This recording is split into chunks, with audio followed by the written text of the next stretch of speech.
Hey, teach me how to make a durag. I'll teach you how to make a durag. The best durag out of pants. Alright, so the first thing you're gonna need is a pair of pants. Usually I like my pants to be black or white.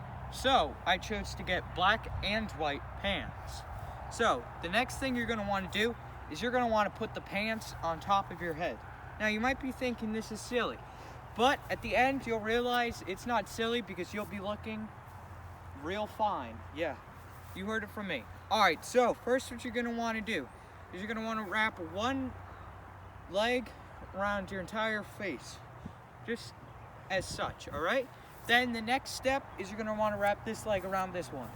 Alright, so the next thing you're gonna wanna do is you're gonna wanna tie a knot in the back. Alright, just give me a minute.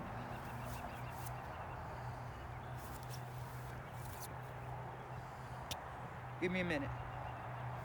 Alright, boom. And now, you have a durag made out of pants, made from me.